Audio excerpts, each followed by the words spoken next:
ప్రభునందు మాకు అత్యంత ప్రియులైన దేవుని ప్రజలందరికీ ఈ ఉదయకాల శుభములు తెలియజేయుచున్నాను. మీరందరూ ఎల్లప్పుడూ ప్రభునందు ఆనందించేవారిగా ఉండాలని, ఆయనను బట్టి సంతోషించేవారిగా ఉండాలని నేను నా హృదయపూర్వకంగా మనస్ఫూర్తిగా కోరుచున్నాను, ఆశిస్తున్నాను. ప్రియా దేవుని పిల్లలారా, జ్యోతిర్మయుడగు దేవుని పిల్లలారా, ఈ రోజున దేవుని యొక్క దివ్య వాక్యమైన బైబిల్ గ్రంథంలో నుండి కొన్ని మాటలను మనము నేర్చుకుందాం. నేను మీ రవికుమార్ సగ్గుర్తి. ఈ యొక్క కార్యక్రమము యూట్యూబ్ ద్వారా వింటున్న ప్రేక్షక మహాశయులందరికీ తండ్రి అయిన దేవుని నుండి, ప్రభు అయిన యేసుక్రీస్తు నుండి కృపా సమాధానములు మీకు కలుగునుగాక. ఈరోజు ఎంచుకున్న దివ్య వాక్య భాగంలోని నిజమైన దేవుని గురించి తెలిపే ఏకైక గ్రంథం బైబిల్ అనే ఒక సందేశాన్ని మనం ఈ రోజున నేర్చుకుందాం. నిజమైన దేవుని గురించి తెలిపే ఏకైక గ్రంథం బైబిల్ గ్రంథం. బైబిల్ గ్రంథం ఎంత ఉన్నతమైన స్థితిలో ఉంది అని అంటే, ప్రపంచం లోపల ప్రింటింగ్ ప్రెస్ కనుగొన్న తర్వాత మొదటగా ప్రింట్ చేయబడిన గ్రంథం బైబిల్ గ్రంథం. ఈనాడు అత్యంత ప్రజాదరణ పొందిన గ్రంథం బైబిల్ గ్రంథం. ప్రపంచంలో ఇప్పటి వరకు 400 కోట్ల పైగా జనము చదువుతున్నది, నిత్యం చదువుతున్నది బైబిల్ గ్రంథం. బైబిల్ గ్రంథము ముఖ్యమైన ఏకైక గ్రంథం, దైవ గ్రంథం, దేవుడిచ్చిన గ్రంథం. దేవుడు మానవులను సరైన మార్గంలో నడిపించే ఏకైక దివ్య గ్రంథం బైబిల్ గ్రంథం. బైబిల్ గ్రంథము నిజదేవుని గురించి ఏమి చెప్తా ఉంది అనే ఒక సందేశాన్ని ఈ రోజున మనము నేర్చుకుందాం. బైబిల్ ఉన్నవారు తెలిసి వాక్యాన్ని పరిశీలించవలసిందిగా నేను ప్రభు పేరిట మిమ్మల్ని కోరుతా ఉన్నాను. ద్వితీయోపదేశ కాండము 6వ అధ్యాయము 4 నుంచి 5 వచనాలలో ఉన్న మాటను మనము ఒకసారి చదువుకుందాం. నీ పూర్ణ హృదయంతోనూ, నీ పూర్ణ ఆత్మతోనూ, నీ పూర్ణ శక్తితోనూ నీ దేవుడైన యెహోవాను ప్రేమింపవలెను అని వ్రాసి ఉంది. ప్రేమింపాలి, దేవుణ్ణి ప్రేమించాలి అనే ఒక విషయం మనకి ఇక్కడ దేవుడు తన ఆత్మ చేత, తన ప్రవక్త చేత రాసిచ్చిన మాటను మనం ఈ రోజున పరిశీలన చేద్దాం. ఇజ్రాయేలు వినుము అంటా ఉన్నాడు ఇక్కడ. ఇజ్రాయేలు అని ఎవరు పిలువబడ్డారు అని అంటే, అబ్రహాం కుమారుడైన, ఇస్సాకు కుమారుడైన యాకోబును ఇజ్రాయేలుగా దేవుడు పేరు మార్చాడు. ఆ ఇజ్రాయేలును దేవుడు దీవించాడు, ఆశీర్వదించాడు. ఆ యొక్క యాకోబు అనే ఒక వ్యక్తిని ఇజ్రాయేలు అని పేరు పెట్టి పిలిచి దేవుడు ఆయనకు దేవుని మాటలను తెలియజేశాడు. ఆ యొక్క ఇజ్రాయేల్ ప్రపంచంలో ఉన్న అన్ని జాతులలో దేవుడు మొదటగా ఇజ్రాయేల్ జాతిని తన సొంత జనాంగంగా ఏర్పరచుకొని, ఆ జనాంగముల నుండి ఒక ముఖ్యమైన వ్యక్తిని పుట్టించి ఆయన ద్వారా సర్వ మానవాళిని దేవుడు తన యొద్దకు తీసుకోవాలని క్రీస్తు పూర్వం 1800 సంవత్సరాల క్రితము ఈ మాటను బైబిల్ గ్రంథంలో రాయించాడు. ఇజ్రాయేలు వినుము. వినుము అనే ఒక మాటను మనము హెబ్రీ భాషలో షామా అనే ఒక పదం పెట్టి పిలుస్తూ ఉంటారు. మన దేవుడైన యెహోవా, అద్వితీయుడగు యెహోవా అనేక ఈ మాటను హిబ్రూ మాట్లాడే భాషలు ఇజ్రాయెల్ అనే దేశంలో 80 లక్షల జనాంగము వారి యొక్క సమాజ మందిరాలలో రోజు పలుకుతూ ఉంటారు.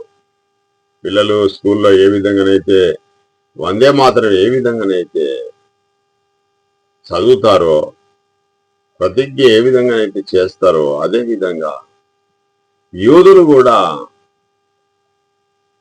వారు ఆరాధించే దేవుడైన యెహోవాను ప్రతిరోజు దేవునిని స్మరించుకుంటా ఉంటారు. ప్రేమ అంటే భౌతిక ఆకర్షణ కాదు. ప్రేమ అంటే ఆత్మగౌరవం. ప్రేమ అనేది ఒక గుణాలలో ఒక సద్గుణం. ప్రేమలో ధైర్యం ఉంది, ప్రేమలో శక్తి ఉంది, ప్రేమలో నమ్మకం ఉంది. ప్రేమ అనే ఒక బంధము మానవులకు దేవునికి శాశ్వతమైన కలెక్షన్ ఏర్పాటు చేస్తా ఉంది. ఆధ్యాత్మిక పునాది వేస్తా ఉన్నది దేవునికి మనుషులకును. ఈ ప్రేమ అనే ఒకటి లేకుంటే ఈనాడు దేవునితో సత్సంబంధం ప్రజలకు తెగిపోద్ది. ఆ ప్రేమ అనే ఒక 2 అక్షరాలు మాత్రమే దేవుడు శాశ్వతమైన ప్రేమతో ప్రేమించి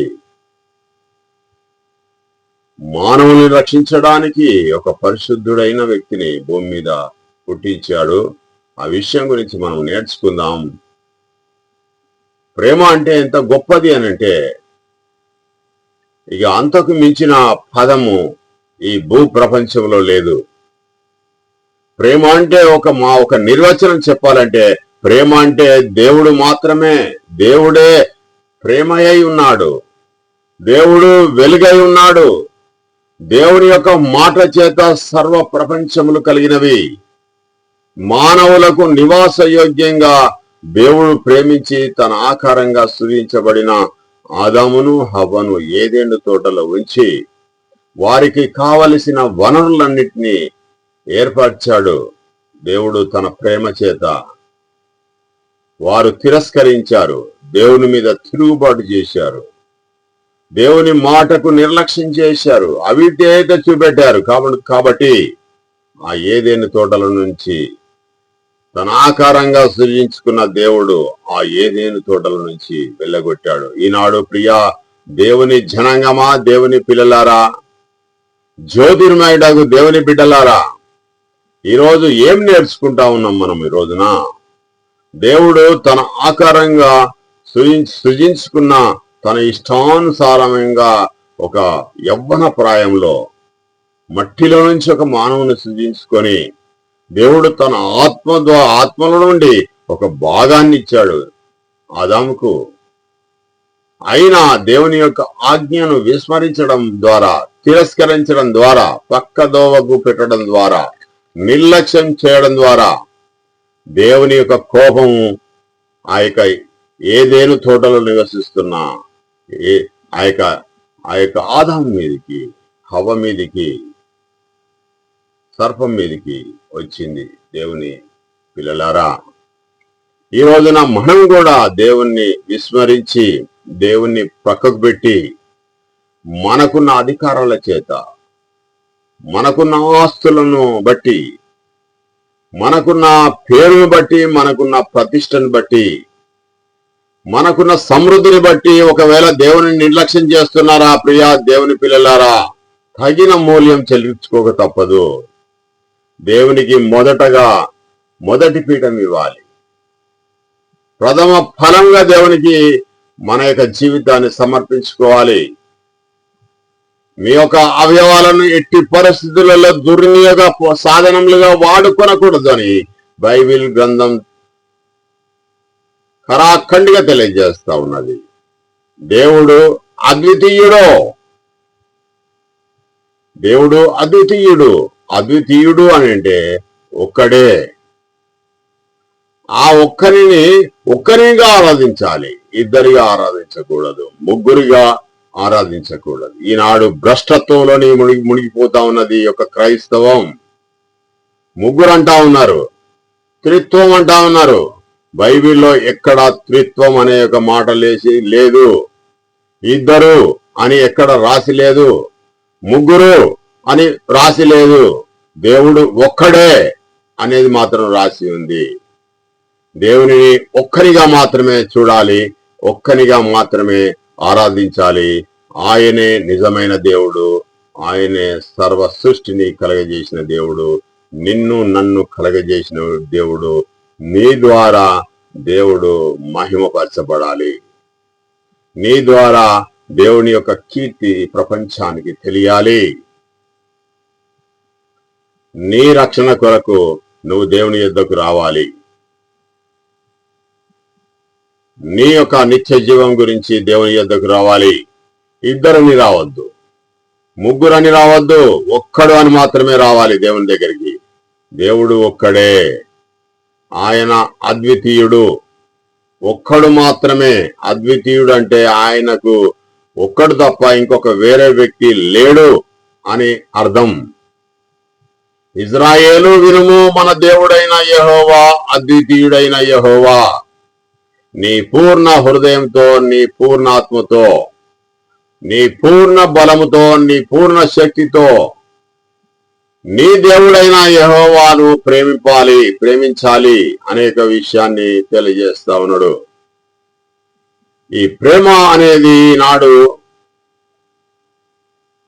ప్రజలలో గాని, దేశంలో గాని, రాష్ట్రాలలో గాని, ఈ ఖండాలలో గాని ఈ ప్రేమ అనే ఒక నిర్వచనాన్నే మార్చేశారు.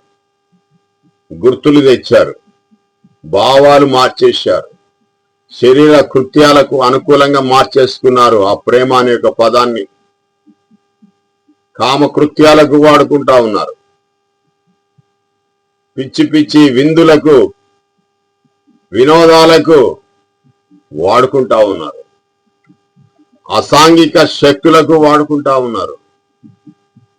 శరీరాన్ని పురిగొల్పుకుంటా ఉన్నారు. ఆ యొక్క పాడు పనులు చేసుకుంటూ దానికి ఒక గుర్తు అని పెట్టుకొని, ఎర్ర గుర్తు అని పెట్టుకొని, దానికి ఒక ఆకు గుర్తు అని పెట్టుకొని, దాని మీద ప్రేమ అనే ఒక సింబల్ రాసి, దానికి ఒక బాణం అనేసి ఇష్టం వచ్చినట్టుగా పిచ్చి పిచ్చి చేష్టలు చేస్తా ఉన్నారు. ప్రేమ అనే ఒక పేరుతో, ప్రేమ అనే ఒక మంచి స్వచ్ఛమైన ప్రేమకు వారు ఫుల్ స్టాప్ పెట్టేసి దాన్ని అసాంఘిక కార్యకలాపం మాత్రమే వాడుతా ఉన్నారు. ప్రియా దేవుని పిల్లలారా, ప్రేమ అంటే దేవుడు. దేవుడు ప్రేమ అయి ఉన్నాడు. శాశ్వతమైన ప్రేమతో దేవుడు మనల్ని ప్రేమిస్తా ఉన్నాడు. ప్రేమ ఎవరిలో ఉంటుందో వారి లోపల ధైర్యం ఉంటది. ఈ శరీరానికి సంబంధించిన ఏదైతే ప్రేమ ఉందో అది మోహానికి సంబంధించింది మాత్రమే. మోహం అంటే ఒక కోరిక. ఆ కోరికలను, పాడైన కోరికలను తీర్చుకోవడానికి ప్రేమ అనే ఒక ముసుగులో ప్రపంచం మొత్తం కూడా మునిగిపోతా ఉన్నది. నిజమైన ప్రేమ దేవునిలో మాత్రమే ఉంది. ఒకడు తల్లిని విడిచినా, తండ్రి విడిచినా నేను నిన్ను విడువను. యెషయా గ్రంథంలో చెప్తా ఉన్నాడు కదా దేవుడు. ప్రవక్త ద్వారా ఏం తెలియజేస్తా ఉన్నాడు అంటే, తన గర్భమున పుట్టిన తన చంటి పిల్లను మరచునా కరుణింపకుండా వారైనా మరచుదురు గాని నేను నిన్ను మరవను అంటా ఉన్నాడు దేవుడు. ఎందుకు మరి? తల్లి విడిచినా, తండ్రి విడిచినా, అన్నదమ్ములు విడిచినా, బంధువులు విడిచినా, రక్త సంబంధికులు విడిచినా, తోడబుట్టిన అన్నదమ్ములు, రక్తం పంచుకొని పుట్టిన పిల్లలు వదిలిపెట్టినా గాని నేను మాత్రం నిన్ను వదిలిపెట్టాను. ఈనాడు ప్రియా దేవుని పిల్లలారా, లోకము లోపల అనేక విధాలుగా కుటుంబాలలో జరుగుతా ఉన్నాయి. తల్లి పిల్లలను కన్న తర్వాత తల్లి పిల్లలను వదిలిపెట్టేసి శరీర కార్యకలాపాల కోసం భర్తను వదిలిపెట్టి లోకంలోకి వెళ్తా ఉన్నారు. పాపం చేస్తా ఉన్నారు, కోరికలు తీర్చుకుంటా ఉన్నారు. పిల్లలు ఆగమైపోయి రోడ్డు మీద పడతా ఉన్నారు. వారి జీవితాలు అగోచరంగా అధోగతి పడుతూ ఉన్నాయి. ప్రియా దేవుని పిల్లలారా, తల్లిదండ్రులు పిల్లలు పెంచి పెద్ద చేసిన తర్వాత తల్లిదండ్రులను తీసుకెళ్లి ఆ యొక్క అనాథ శరణాలయాల్లో వేస్తా ఉన్నారు. వారు సేవలు చేయకుండా వారిని తీసుకొని వెళ్లి బస్ స్టాండ్లలో వదిలిపెడతా ఉన్నారు అడుక్కొని తినమని.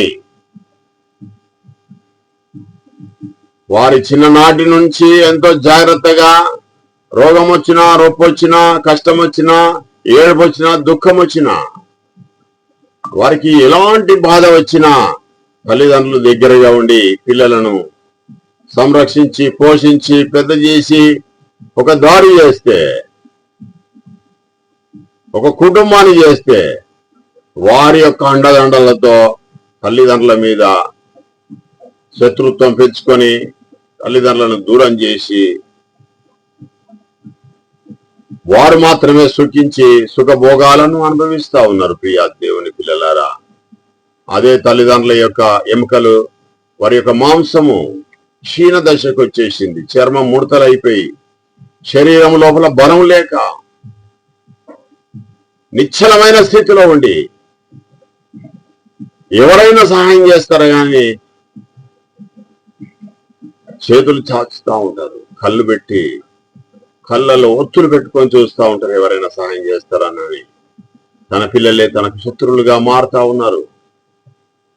చూశారా ప్రియా మిత్రమా, సొంత అన్నదమ్ములు ఆస్తులన్నింటినీ కూడా తల్లిదండ్రుల యొక్క ఆస్తులు దోచుకొని తల్లిదండ్రులను నిర్లక్ష్య పెట్టి, తల్లిదండ్రులను బాధ పెట్టి, తల్లిదండ్రులను హింసించి, తల్లిదండ్రులను ఎట్టి పరిస్థితుల్లో కూడా తన యొక్క కుటుంబ సభ్యుల్లాగా చూసుకోకుండా ఇంట్లో నుంచి బయటికి పంపించేసి వారే సుఖభోగాలు అనుభవించుకుంటూ, వారి కడుపే వారికి దేవుడని, వారి ఆస్తులే వారికి దేవుడని ఆస్తులన్నీ రాయించుకొని తల్లిదండ్రులను దూరపరుస్తా ఉన్నారు. తన భార్యను, తన పిల్లలను హత్తుకుంటా ఉన్నారు. కానీ తల్లిదండ్రులను అయితే తీసుకొని వెళ్ళి మీరు ఏ విధంగా బ్రతకండి అని ఇంట్లో నుంచి బయటికి వెళ్ళగొడతా ఉన్నారు. వారు సంపాదించిన ఆస్తులు తీసుకొని, వారు సంపాదించిన ఆస్తులు వారి పేరు మీద రాసుకొని వారిని ఒంటరిగా దిక్కులేని స్థితిలో ఎటు చూసినా ఏమి లేదు, యమునా తీరే అన్నట్టుగా ఎటన్నా వెళ్ళిపో, నా దగ్గర ఉండొద్దు అని పిల్లలు పెద్ద పెరిగిన తర్వాత, వారికి వయసు వచ్చిన తర్వాత, వారి కుటుంబం అయిన తర్వాత తల్లిదండ్రులను నిర్లక్ష్య పెడతా ఉన్నారు. బైబిల్ గ్రంథం ఏం సెలవిస్తా ఉందంటే, నీ తల్లిని నీ తండ్రిని సన్మానించాలి, దాంట్లో దేవుని ప్రేమను చూపాలి, తల్లిదండ్రులను సన్మానించాలి అనేది బైబిల్ గ్రంథంలో 10 ఆజ్ఞలలో ఒక ఆజ్ఞ. ప్రేమ అనే ఒక ముసుగులో అనేకమైన వ్యభిచారాలు, అనేకమైన జారత్వాలు జరుగుతూ ఉన్నాయి. ప్రియా దేవుని పిల్లలారా, ప్రేమ అనేకమైన దోషములను కప్పుతుంది. ప్రియా దేవుని పిల్లలారా, దేవుని యొక్క ప్రేమ, మనం పాపులమైన, మనం దేవునికి శత్రువులమైన, దేవునికి దూరస్థులమైన, దేవుని మనం లెక్క చేయకుండా మనం దేవుణ్ణి పక్కకు పెట్టుకున్నా అయినా గాని శాశ్వతమైన ప్రేమతో దేవుడు మనల్ని ప్రేమించి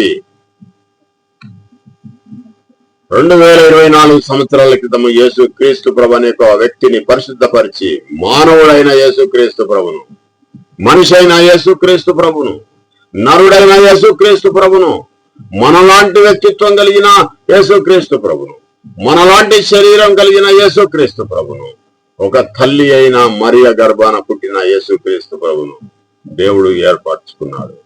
ఒక దేవుడిని ఏర్పరచుకోలేదు, ఒక దేవుడు ఒక దూతను ఏర్పరచుకోలేదు. ఒక దేవుడు ఒక మానవుణ్ణి ఏర్పరచుకొని ఆ మానవుని ద్వారానే దేవుడు రక్షణ కలగజేశాడు ప్రపంచ మానవులందరికీ. ఈనాడు అదే ప్రపంచ మానవులందరూ కూడా ఆ దేవుని గురించి ప్రకటన చేయడానికి యేసుక్రీస్తు ప్రభు నడుము కట్టుకొని 3.5 సంవత్సరాలు ఆయన దేవుని యొక్క రాజ్యం గురించి, దేవుని యొక్క నీతిని గురించి ప్రకటించాడు. ఆ ప్రకటించిన మాటలు మాత్రం 4 సువార్తలలో ఉన్నాయి. ఆ మాటలన్నీ కూడా అపోస్తలులు, 12 మంది అపోస్తలులు, యేసు క్రీస్తు ప్రభు యొక్క శిష్యులు, దేవుడు ఏర్పాటు చేసుకున్న మనుషులు, దేవుని యొక్క రాజ్యం గురించి, నీతిని గురించి వెతకడానికి యేసుక్రీస్తు ప్రభుని ఏర్పరచుకుంటే, ఆ యేసుక్రీస్తు ప్రభు తన యొక్క అధికారాన్ని మొత్తం 12 మంది శిష్యులకు ఇవ్వడం ద్వారా 12 మంది శిష్యులు ప్రపంచ మానవులందరికీ సువార్తను ప్రకటించారు. ఆ ప్రకటించిన సువార్త మాత్రమే 27 పుస్తకాల బైబిల్ గ్రంథం, కొత్త నిబంధన గ్రంథము. పాత నిబంధన గ్రంథంలో దేవుడు యెహోవాగా తెలియజేసుకున్నాడు ప్రజలకు, ఆనాటి ఉన్న ప్రజలకు. కొత్త నిబంధన గ్రంథంలో అదే దేవుడు తండ్రిగా పరిచయం అయ్యాడు. దేవుడు ఒక్కడే ప్రియా దేవుని పిల్లలారా, దేవునికి ఇంకొక వ్యక్తిని తీసుకొచ్చి అతుకు పెట్టడానికి వీల్లేదు. దేవునికి ఇంకొక వ్యక్తిని, మూడో వ్యక్తిని తీసుకొచ్చి అతుకు పెట్టడానికి వీల్లేదు. శాపం, మార్గభ్రష్టులు అవుతారు. దేవుడు ఒక్కడే, దేవునికి నరులకు మధ్యవర్తి ఒక్కడే, ఆయన క్రీస్తు యేసు నరుడు. చూద్దాం ఆ మాట కూడా మనం. ప్రేమలో దోషం ఉండదు ప్రియా దేవుని పిల్లలారా. దేవునిలో ఏ పాపం లేదు. దేవుడు పరిశుద్ధుడు, దేవుడు సత్యవంతుడు, దేవుడు వివేకవంతుడు, దేవుడు భవిష్యత్ జ్ఞాని. సర్వ యుగాలలో ఆయన దేవుడు నిన్న నేడు రేపు ఏకరీతిగా ఉన్నాడు. ఈ భూమిని దేవుడు మనుషులకు ఇచ్చాడు, నరులకు ఇచ్చాడు. సరి అయిన జీవితము, దేవునికి ఇష్టమైన జీవితము, క్రీస్తుని కలిగిన జీవితము, దేవుడుగా యెహోవా కలిగిన జనులు ధనియులు. దేవుని దగ్గరికి రండి. దేవుడు ఆయన మీ యొద్దకు వస్తాడు. దేవుడు మిమ్మల్ని ప్రేమిస్తా ఉన్నాడు. దేవుడు మిమ్మల్ని గౌరవిస్తా ఉన్నాడు. దేవుడు మీతో మాట్లాడుతా ఉన్నాడు. దేవుడు మీతో సంతోషిస్తా ఉన్నాడు. మీ యందు ఆనందించాలని దేవుడు చూస్తా ఉన్నాడు. ప్రియమిత్రమా, ఈ రోజే దేవుని యొక్క ప్రేమను తెలుసుకోవాల్సిందిగా నేను ప్రభు పేరిట నేను కోరుతా ఉన్నాను. దేవుని యొక్క ప్రేమ మన బంధుత్వాలలో పెట్టాడు, ఆకర్షణగా పెట్టాడు. సూర్యుని యొక్క వెలుతుని తీసుకొని ఆకర్షణతోని ఏ విధంగానైతే ఆ శక్తిని తీసుకొని చంద్రుడు భూమికి వెలిగిస్తా ఉన్నాడు, ఆ యొక్క సూర్యుని లోపల ఉన్న శక్తిని తీసుకొని, ప్రభావాన్ని తీసుకొని, ఆ యొక్క అయస్కాంత శక్తిని తీసుకొని చంద్రుడు మనకు కూడా వెలిగిస్తా ఉన్నాడు.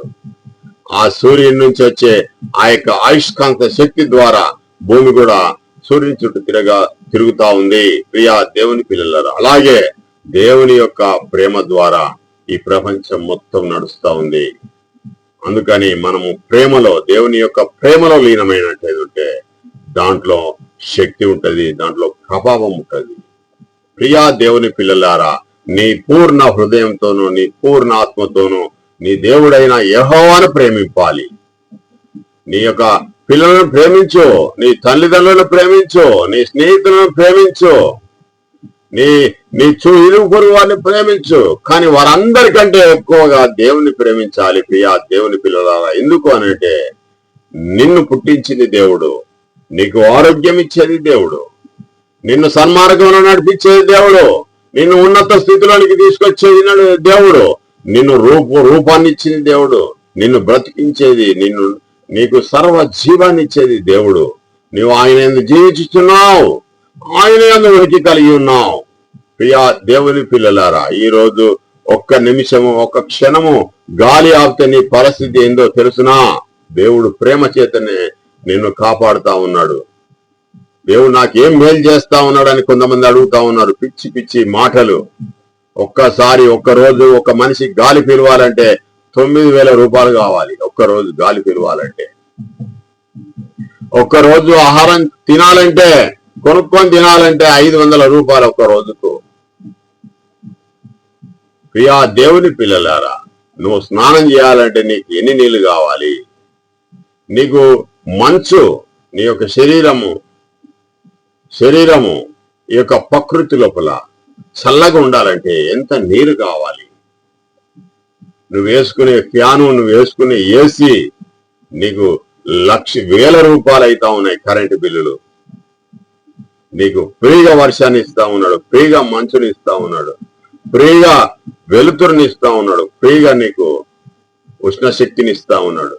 ఇవన్నీ ఇవ్వాలంటే నువ్వు కోట్ల రూపాయలు ఇచ్చినా ఇవన్నీ నువ్వు సొంతంగా ఏర్పాటు చేసుకోలేవు. సూర్యుడు అగ్నిగుండంగా కొన్ని కోట్ల సంవత్సరాల నుంచి దేవుడు మండిస్తా ఉన్నాడు నీ కొరకు, నా కొరకు, ఈ భూమి మీద జీవం ఉండడానికి. ప్రియా దేవుని పిల్లలారా, ఒకసారి దేవుని ప్రేమను మీరు చూడగొన్నట్టయితే దేవుని నుంచి మీరు మర్చిపోలేరు. ఇప్పటికి నేను 7 సంవత్సరాల నుంచి లోకానుసారంగా జీవించిన నేను 7 సంవత్సరాల నుంచి దేవుని యొక్క వాక్యాన్ని పట్టుకొని లోకంలో జ్యోతుల వలె ప్రకాశిస్తా ఉన్నాను. నేను దేవుని యొక్క వాక్యాన్ని చెప్తా ఉన్నాను. నేను చాలా మందికి ప్రకటించాను. ఒరిజినల్ సువార్త, సత్య సువార్త. పిట్ట కథలు లేవు దీంట్లో, పొడుపు కథలు లేవు దీంట్లో. ఏమి అవసరం లేదు ప్రియా దేవుని పిల్లారా, ఏ కథలు అవసరం లేదు. బైబిల్ జ్ఞానం ఉన్నది ఉన్నట్టుగా నేర్చుకుంటే సరిపోతుంది ప్రియా దేవుని పిల్లలారా. దైవజనుడు సన్నద్ధుడై ప్రతి సత్కార్యమునకు పూర్ణంగా సిద్ధపడి ఉండాలి. ఏది చెప్పినా అది అతికేటట్టు ఉండాలి. ఏది చెప్పినా అది సత్యమైనదిగా ఉండాలి. ఏది చెప్పినా దేవుడు దాన్ని బలపరిచేటట్టుగా ఉండాలి ప్రియా దేవుని పిల్లలారా. ఇజ్రాయేలు వినుము, మన దేవుడైన యెహోవా, ద్వితీయుడైన యెహోవా అనే ఒక మాటను ఇజ్రాయేలీలు ప్రతి రోజు ఉపాసనం చేస్తారు వారి యొక్క సమాజ మందిరాలలో. ఈ యొక్క ద్వితీయోపదేశ కాండము 6వ అధ్యాయం 4వ వచనం 5వ వచనము ఈ యొక్క మాటలలో ఉన్న మా సారాంశాన్ని నేను ఇంతవరకు మీకు నేర్పించాను. పూర్ణ హృదయంతోనూ, పూర్ణ ఆత్మతోనూ, పూర్ణ శక్తితోనూ నీ అవయవాలు దేవుని కొరకు పనిచేయాలి. నీ అవయవాలు దేవుని కొరకు సత్క్రియలు చేయాలి. అద్వితీయుడైన యెహోవా, ఆయన మాత్రమే దేవుడు. ప్రపంచంలో ఉన్న మానవులందరూ కూడా తండ్రి అయిన దేవుడైన యెహోవా సన్నిధికి రావాల్సిందే. ఆయన నువ్వు బ్రతుకున్న రోజులలో, బ్రతుకున్న కాలంలోనే, నీలో జీవమున్నప్పుడే, నీలో ఉన్న ప్రాణం ఉన్నప్పుడే దేవుని వెతుకులాడు ప్రియా దేవుని పిల్లలారా. దేవుణ్ణి వెతుకులాడితే దేవుడు నీకు అన్ని మార్గం సుగమం చేసి నిన్ను యేసుక్రీస్తు ప్రభు యొక్క పాదాల దగ్గరికి తీసుకుని వస్తాడు. యేసుక్రీస్తు ప్రభువు నీకు నూతనమైన మనసు ఇస్తాడు. అప్పుడు నేను యేసుక్రీస్తు ప్రభు నిన్ను పరిశుద్ధపరుస్తాడు బాప్తిసం ద్వారా. అప్పుడు నువ్వు రక్షణలో ఉంటావు, నిరీక్షణతో ఎదురు చూస్తావు యేసుక్రీస్తు ప్రభు రెండవ రాకడ కొరకు. ఆ రెండవ రాకడ కొరకు నీ దేవుడు, నా దేవుడైన ఆ ప్రభువు అయిన దేవుడు, ఆ ఇజ్రాయేళ్ల దేవుడు, సర్వ మానవాళికి ప్రభు అయిన దేవుడైన యెహోవా, ఆయన రెండవసారి యేసుక్రీస్తు ప్రభును పంపుతాడు ఈ లోకంలోనికి. అప్పుడు నిన్ను నన్ను దేవుని యొక్క రాజ్యంలో సభ్యులుగా ఉండి దేవుని యొక్క మహిమలో మనము సంతోషిస్తాము. ఒకప్పుడు ఏదైనా తోటలో మన యొక్క తండ్రి అయిన, మన యొక్క మొదటి ఆదామైన ఎవరైతే ఉన్నాడో, మొదటి ఆదాం, ఆయన నుండి యేసుక్రీస్తు ప్రభు వరకు ఎంతమంది, ఎన్ని కోట్ల మంది జన్మించారో, ఎంతమంది జీవించారో, ఎవరు తన ఇష్ట ప్రకారంగా, దేవుని యొక్క ఇష్ట ప్రకారంగా, దేవుని యొక్క కోరిక ప్రకారంగా, ఆయన యొక్క హృదయ అభిలాష ఎవరైతే తీర్చేవారిగా, దేవుని యొక్క సన్నిధిని ఎవరైతే అనుభవించి చనిపోతారో వారందరూ కూడా రెండవ మరణానికి అర్హులు కాదు. వారు రెండవ మరణం నుంచి తప్పించుకోగలుగుతారు, అగ్నిగుండం నుంచి తప్పించుకోగలుగుతారు. దేవుని యొక్క కృపను పొంది దేవునితో నిత్య జీవం పొందడానికి అవకాశం ఉంటది దేవుని పిల్లలారా. ఇంకొక మాటను మనం నేర్చుకుందాం. ప్రేమ అంటే భౌతిక ఆకర్షణ కాదు ప్రియ దేవుని పిల్లలారా. దేవుని యొక్క శక్తి, దేవుని యొక్క మహిమ, దేవుని యొక్క వెలుగు, దేవుని యొక్క ప్రభావము. ఇంకొక మాటను నేర్చుకుందాం. 1 తిమోతి 2వ అధ్యాయం 5వ వచనము. యేసుక్రీస్తు ద్వారానే మనం తండ్రి యొద్దకు మనం వెళ్తాం.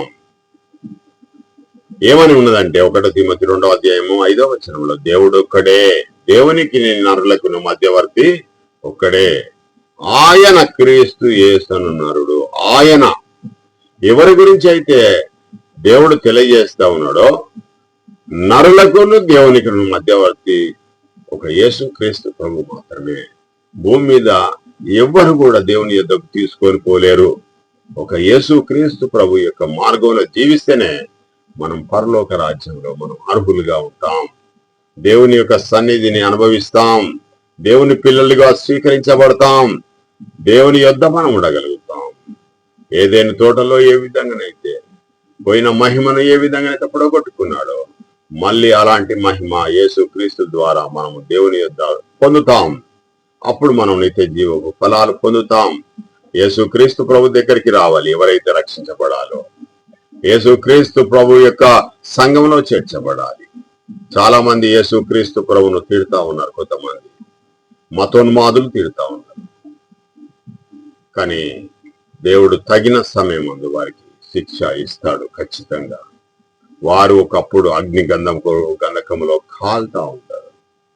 అయినా ఇప్పటికైనా ఏమి నష్టం కాలేదు ప్రియ దేవుని పిల్లలారా. ఎవరైతే యేసుక్రీస్తు ప్రభువును తిడుతా ఉన్నారో, ఎవరైతే ఆయనను దూషిస్తా ఉన్నారో, ఆయన నమ్మిన పిల్లల్ని ఎవరైతే దూషిస్తా ఉన్నారో, వారు ఒకానొక సమయంలో భక్తి పరులైన యేసుక్రీస్తు ప్రభు యొక్క సహోదరులైన సంఘం యొక్క పాదాల యొద్ద వాళ్ళు దుమ్ములాగా ఉంటారు.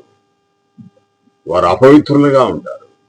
నాశనమైన పాత్రకు అర్హులుగా ఉంటారు. వారు అగ్ని గంధకంలో కాల్తారు. ప్రియ దేవుని పిల్లలారా, దేవుడు అందరిని ప్రేమిస్తా ఉన్నాడు. అందుకని నిన్ను నన్ను ప్రయాసపడి భారము మోసుకొంచున్న సమస్త జనులారా, నా యొద్దకు రండి, నేను మీకు విశ్రాంతి కలుగజేస్తానని యేసుక్రీస్తు ప్రభు తండ్రి చేత అధికారం పొంది ఆ అధికారం చేత బోధించాడు. ఇప్పుడు క్రీస్తు యొద్దకు వస్తారా? మీరు దేవుని యొక్క ప్రేమను చూడగొంటారు. క్రీస్తు యొద్దకు వచ్చి ఆయన సంఘంలో చేర్చబడతారా? దేవుని యొక్క రాజ్యంలో చేర్చబడతారు. ఏదేను నూతనమైన ఏదేనులో ఉండగలుగుతారు. ప్రియ దేవుని పిల్లలారా, ఒక్కడే దేవుడు. ఇద్దరు ముగ్గురు వందలు వేలు లక్షలు కోట్ల మంది లేరు ప్రియ దేవుని పిల్లలారా. ఆ ఒక్కడిని నువ్వు బతుకు జీవితంలో తెలుసుకోకుంటే చాలా నష్టపోతావు. ప్రతి ఒక్క వ్యక్తి రక్షించబడాలి అనేది దేవుని యొక్క కోరిక. ప్రతి ఒక్క వ్యక్తి రక్షించబడాలి, దేవుని సన్నిధిని అనుభవించాలి. స్వేచ్ఛగా నిర్ణయం తీసుకునే హక్కు కూడా దేవుడు ఇచ్చాడు. స్వేచ్ఛగా జీవించే హక్కు కూడా ఇచ్చాడు. ప్రియా దేవుని పిల్లలారా, ఏమని అంటే, నువ్వు క్రీస్తు యొద్దకు వస్తావా, దేవుని పిల్లలు అవుతావు. లేకుంటే నీ యొక్క హృదయం కఠినపరుచుకొని నీ ఇష్టానుసారంగా నీ హృదయంలో పుట్టిన ఇష్టం చొప్పున దేవుణ్ణి కాదని లోకానుసారంగా జీవించి దేవుడు కాని యొక్క దానికి నువ్వు ఆరాధించినవా, నీకు నిత్య నరకమే, నిత్య నాశనమే. సర్వలోకాలను కలగజేసిన దేవుడు ఆయన మనందరికీ తండ్రి. ఆ తండ్రి మన ఆత్మలకు తండ్రి. యేసుక్రీస్తు ప్రభు మన ఆత్మలకు కాపరి. ప్రియ దేవుని పిల్లలారా, యేసుక్రీస్తు ప్రభు యొక్క త్యాగాన్ని గుర్తు చేసుకోవాలి. ఆయన మనకిచ్చిన రక్షణను గుర్తు పెట్టుకోవాలి. ప్రతి ఒక్క వ్యక్తి రక్షించబడాలి. ప్రతి ఒక్క వ్యక్తి దేవునికి పిల్లలుగా కావాలనేది దేవుని యొక్క అనాది సంకల్పం. అందుకని మనకు 1వ అధ్యాయం 4వ వచనం ఎఫెసీయుల పత్రికలో రాసిన మాట, మనల్ని ముందుగా తన కొరకు ఏర్పాటు చేసుకొని జగత్తు పునాది వేయబడక ఉంటే క్రీస్తులో మనల్ని ఏర్పరచుకున్నాను. కాబట్టి క్రీస్తు యొద్దకు రండి, మీకు పాప క్షమాపణ ఉంటుంది.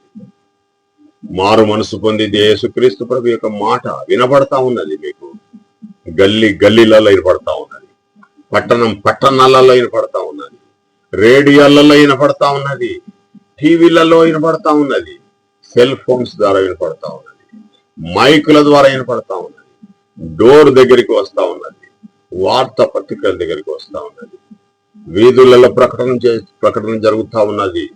యేసుక్రీస్తు ప్రభు సర్వమానవాని కొరకు ప్రాణం పెట్టాడు, నమ్మిన వాడు రక్షించబడతాడు, నమ్మని వాడికి శిక్ష విధించబడతాడు అనే మాట గంభీరంగా ప్రకటించబడతా ఉన్నది.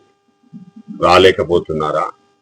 ప్రభువా అనేవాడు పరలోక రాజ్యానికి చేరడు గాని తన చిత్త ప్రకారంగా నడిచేవాడే పరలోక రాజ్యానికి హక్కుడు. ప్రియ దేవుని పిల్లలారా, ఈ రోజు ఎవరైతే యేసుక్రీస్తు ప్రభుని అంటా ఉన్నారో తగిన కాలమందు శిక్ష వస్తుంది. ప్రియ దేవుని పిల్లలారా, ఇంకొక మాటను మనం నేర్చుకుందాం. హెబ్రీలకు రాసిన పత్రిక 2వ అధ్యాయం 3వ వచనంలో ఉన్న మాటను మనం నేర్చుకుని ఈ యొక్క మాట ద్వారా మనం ఈ యొక్క కార్యక్రమాన్ని మనం ముగించుకుందాం. ఇంత గొప్ప రక్షణను మనం నిర్లక్ష్యము చేసిన ఎడల ఎలాగూ తప్పించుకుందుము అంటా ఉన్నాడు ఇక్కడ అపోస్తులుడైన పౌలు గారు. ఇంత గొప్ప రక్షణ సర్వలోకాలను కలగజేసిన దేవుడు భూమిని నరులకు ఇచ్చాడు.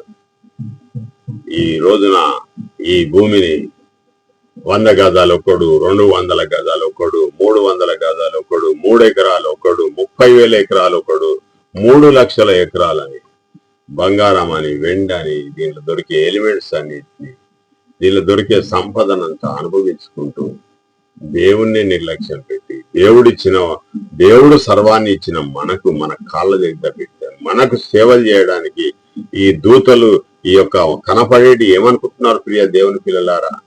ఈ కనపడే ఆకాశము దేవుని యొక్క దూత, మనం నిలబడ్డది ఈ భూమి ఒక దూత, వర్షం ఒక దూత, నీరు ఒక దూత. ఇవన్నీ దేవుని యొక్క దూతలు, దేవుని యొక్క పరిచారకులు, మన కొరకు పరిచారం చేయబడినాయి.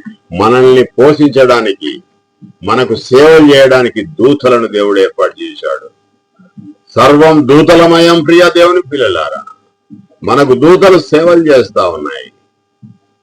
వాటిని అన్నిటినీ అనుభవించుకుంటూ ఈ భూమి నాదని, ఈ ఇల్లు నాదని, ఈ బంగారం నాదని, వీటి లోపలనే ఉండి, భ్రాంతిలోనే ఉండి మీ యొక్క రక్షణను పొడగొట్టుకున్నావా? ఒకడు వార్డు మెంబరు, ఒకడు కౌన్సిలరు, ఒకడు సర్పంచ్, ఒకడు జిల్లా పరిషత్ చైర్మన్, ఒకడు కోర్టు న్యాయమూర్తి, ఒకడు డాక్టర్, ఒకడు ప్లీడరు, ఒకడు ముఖ్యమంత్రి, ఒకడు గవర్నర్, ఒకడు మంత్రి, ఒకడు ప్రధానమంత్రి, ఒకడు రాష్ట్రపతి, ఒకడు గవర్నరు, ఒకడు సుప్రీంకోర్టు న్యాయమూర్తి. ఈ పదవులన్నీ పెట్టుకొని ఈ పదవుల యొక్క అనుభవించుకుంటూ సమయాన్ని అంతా వీటికే కేటాయించుకొని దేవుని యందు మనసు లేకుండా, దేవుని యొక్క నీ మనసును దేవుని మీద పెట్టకుండా, నీ ఆలోచనలు దేవుని మీద పెట్టకుండా, దేవుని స్మరించుకోకుండా దేవుని యొక్క ఉనికిని అనుభవించుకుంటున్నావు, దేవుని యొక్క జీవాన్ని అనుభవిస్తా ఉన్నావు, బ్రతుకుతున్నావు, ఆయన ద్వారా జీవిస్తున్నావు, ఆయన ద్వారా ఉనికి కలిగి ఉన్నావు, ఆయన చేసే మేలులన్నింటినీ పొందుతా ఉన్నావు. కానీ ఆయనను మర్చిపోతా ఉన్నావు, ఆయన దగ్గరికి రావట్లేదు. నీ కొరకు నా కొరకు యోగ్యులం కాదు, మనం పాపం చేసి దేవుడి నుంచి దూరం అయ్యాం. మనందరినీ పరిశుద్ధపరచడానికి ఒక పవిత్రుడైన యేసుక్రీస్తు ప్రభును భూమి మీదకి పంపించినప్పుడు మీరు ఆయన దగ్గరికి రాకుండా ఆయన నిర్లక్ష్యం చేస్తే ఏ విధంగా తప్పించుకుంటారు మీరు? భూమి మీద మీకు బుద్ధి చెప్పుచున్న వాడిని నిర్లక్ష్యం చేసిన ఎడల నువ్వు ఎట్లా తప్పించుకుంటావు? దేవుని యొక్క సన్నిధి నుంచి, దేవుని యొక్క చేతుల నుంచి, ఆయన యొక్క దృఢమైన చేతుల నుంచి, ఆయన బలం నుంచి ఏ విధంగా తప్పించుకుంటావు? ప్రియా దేవుని పిల్లలారా, నరకం బ్రతికుండగానే నువ్వు దేవుణ్ణి తెలుసుకో, లేకుంటే నష్టపోతావు. జాగ్రత్త ప్రియా దేవుని పిల్లలారా. ఈ మాటలన్నీ మీకు తెలియజేస్తా ఉన్నాను. యేసు క్రీస్తు ద్వారానే రక్షణ, ఆయన ద్వారానే విమోచన, ఆయన ద్వారానే నిత్యజీవ. ఆయనే దేవునికి మనకు మధ్యవర్తిగా ఉన్నాడు. ఆయనను దేవుడిగా చేయొద్దు, మీరు దేవుడిగా మాట్లాడద్దు. దేవుని శక్తి వేరు, యేసుక్రీస్తు ప్రభు శక్తి వేరు. యేసుక్రీస్తు ప్రభు ఎప్పుడు రావాలనో దేవుని నిర్ణయం ప్రకారంగా వచ్చాడు, ఎప్పుడు పోవాలనో దేవుని దగ్గరికి పోయి అక్కడ సింహాసనం మీద కూర్చున్నాడు. ఎప్పుడు రావాలనో దేవుని యొక్క అనుమతి కావాలి. ప్రియ దేవుని పిల్లలారా, ఏ శక్తి కూడా యేసుక్రీస్తు ప్రభుకు స్వయంగా లేదు. దేవుడిచ్చిన అధికారం చేతనే ఆయన గొప్ప కార్యాలు, మహత్కార్యాలు చేశాడు. నీ గురించి, నా గురించి ప్రాణం పెట్టమని చెప్పాడు యేసుక్రీస్తు ప్రభుకు. దేవుని యొక్క చిత్త ప్రకారంగా ఆయన ప్రాణం పెట్టాడు. దేవుడు ఆయనను ఆ యొక్క సమాధుల నుంచి లేపాడు. ఈనాడు ప్రపంచంలో ఉన్న సమాధులన్నీ అన్ని కూడా నిండుకొని ఉన్నాయి, నింపుకొని ఉన్నాయి, అన్ని పాతి పెట్టబడి ఉన్నాయి. ఒక్క యేసుక్రీస్తు ప్రభు మాత్రమే ఆ మృతుల నుండి దేవుడు లేపాడు. ఆయనను లేపి తన సింహాసనం కూడా మీద కూర్చోబెట్టుకున్నాడు. పక్కకి కూర్చోబెట్టాడు. తాను ఉండే స్థలంలో యేసుక్రీస్తు ప్రభు ఉన్నాడు ఈనాడు పరలోకంలో. ఆయన కూడా ఎంతో కాలం అక్కడ ఉండడు. నీ గురించి, నా గురించి ఎవరైతే రక్షణ పొంది ఉన్నారో, ఎవరైతే దేవుని పిల్లలుగా పిలువబడుతున్నారో ఈ యొక్క లోకంలో, ఈ యొక్క భూమి మీద ఎవరైతే రక్షణ పొందారో, యేసుక్రీస్తు ప్రభు దేవుని కుమారుడని ఎవరైతే నమ్మి విశ్వాసంలోకి వచ్చి రక్షణ పాత్రులుగా ఉండే నిరీక్షణ గురించి ఎవరైతే చూస్తున్నారో వారందరి గురించి రెండవసారి యేసుక్రీస్తు ప్రభు వచ్చి తన రాజ్యం ఎంతమంది ఉన్నారో తన రాజ్యంలో అంతా కూడా లిస్ట్ తయారు చేసి ఆయన పరిపాలన చేస్తూ ఈ యొక్క రాజ్యాన్ని దేవునికి అప్పచెప్తాడు. ప్రియా దేవుని పిల్లలారా, యేసుక్రీస్తు ప్రభును దేవుడిగా చేసి శాపాన్ని తెచ్చుకోవద్దని నేను మీకు వినతి చేస్తా ఉన్నాను, మీకు తెలియజేస్తా ఉన్నాను. యేసుక్రీస్తు ప్రభు దేవునికి నరులకు మధ్యవర్తి మాత్రమే. రక్షణకు పాత్రునిగా దేవుడు చేశాడు. ఆ యేసుక్రీస్తు ప్రభువుకు నేనే మార్గము, నేనే సత్యము, నేనే జీవం అని యేసుక్రీస్తు ప్రభు చెప్పాడు. ఎందుకు చెప్పాడంటే ఆయన మార్గంలో ఎవరైతే నివసిస్తారో దేవుని యొక్క అధికారం యేసుక్రీస్తు ప్రభు పొంది మనకు నిత్య జీవం ఇస్తాడు. యేసుక్రీస్తు ప్రభు దేవుని యొక్క అధికారం చేత దేవుడు ఆయనకు అధికారం ఇచ్చాడు. నిత్య జీవానికి మనల్ని రక్షించడానికి యేసుక్రీస్తు ప్రభుకు అధికారం ఇచ్చాడు. మనం ఆయన రాజ్యంలో చేర్చుకోవడానికి యేసుక్రీస్తు ప్రభుకు అధికారం ఇచ్చాడు. కాబట్టి ఆ అధికారాన్ని యేసుక్రీస్తు ప్రభు దుర్వినియోగపరచుకోకుండా దేవుని యొక్క చిత్త ప్రకారంగా భూమి మీద ఉన్నప్పుడు నడిచాడు. దేవుని యొక్క చిత్త ప్రకారంగా రెండవసారి వస్తాడు. రెండవసారి వచ్చినప్పుడు క్రీస్తునందు ఉన్నవారు మనం అందరం కూడా, క్రీస్తును ధరించుకుని మనం అందరం కూడా క్రీస్తుతో సహవాసం కలిగిన వారమై దేవుని యొక్క రాజ్యమైన క్రీస్తు యొక్క సంఘంలో ఉండి దేవుని యొక్క ప్రేమ చేత దేవుని యొక్క సన్నిధిని అనుభవించే వారం అవుతాం. ఈ యొక్క వాక్యం దేవుడు దీవించుగాక. విన్న మీరందరూ ధన్యులు. చిన్న ప్రార్థన చేసుకొని ఈ యొక్క కార్యక్రమాన్ని మనం ముగిద్దాం. మహాపరిశుద్ధుడు అయిన మా ప్రియ పరలోక తండ్రి, నీ నామమునకు ఎనలేని స్తుతులు స్తోత్రములు చెల్లించున్నాం నాయన. నీ కుమారుడు, మా ప్రభువు, మా విమోచకుడు, మా ప్రధాన యాజకుడైన యేసుక్రీస్తు ప్రభువును 2024 సంవత్సరాల క్రితం వచ్చి మా రక్షణ కొరకు ఆయన యొక్క ప్రాణాన్ని, ఆయన యొక్క రక్తాన్ని మాకు ఇచ్చి చిందించేటట్టుగా చేశాను. ఆయన ద్వారా మాకు ఏమైతే ఏర్పాటు చేసినావు అవన్నీ ఇస్తున్నావు. మమ్మల్ని ప్రేమిస్తున్నావు, కనికరిస్తున్నావు, కృప చూపుతున్నావు, దయ చూపుతున్నావు, వాత్సల్యత చూపుతున్నావు. కనుక మీకు ధన్యవాదాలు, మీకు వందనాలు, మీకు స్తోత్రాలు, స్తోత్రాలు చెల్లిస్తున్నాను. ఆయన విన్న ప్రతి ఒక్క బిడ్డ మీద నీ యొక్క ఆత్మవర్ష కుమరించి ఇంకా రాలేక దేవుడు తెలుసుకోక ఎంతమంది అయితే తెలుసుకోవడానికి వారికి వివేకాన్ని, జ్ఞానాన్ని దయచేయాలి. ఎవడు నశించుకోవడం నీకు ఇష్టం లేదు. క్రీస్తును అనేకమైన మాటలు మాట్లాడతా ప్రభా, నీ చిత్తమైతే వారిని క్షమించి వారికి మారు మనసును దయచేయమని తండ్రి, ఉన్నవారిని కూడా సంఘంలో నుంచి బయటికి పోనీయకుండా నీ యొక్క దయాహస్తం వారి మీద ఉంచి వారికి కావలసిన వస్తువులు, వారి వనరులను ఏర్పాటు చేసి భక్తి జీవితాన్ని, దయను, కృపను వారికి దయచేయమని మా ప్రభువును మీ ప్రియకుమారుడకు నజరేయుడైన యేసుక్రీస్తు దివ్యనామమున అడిగి వేడుకొని ప్రార్థిస్తున్నాం మా ప్రియా పరలోకపు తండ్రి. ఆమేన్.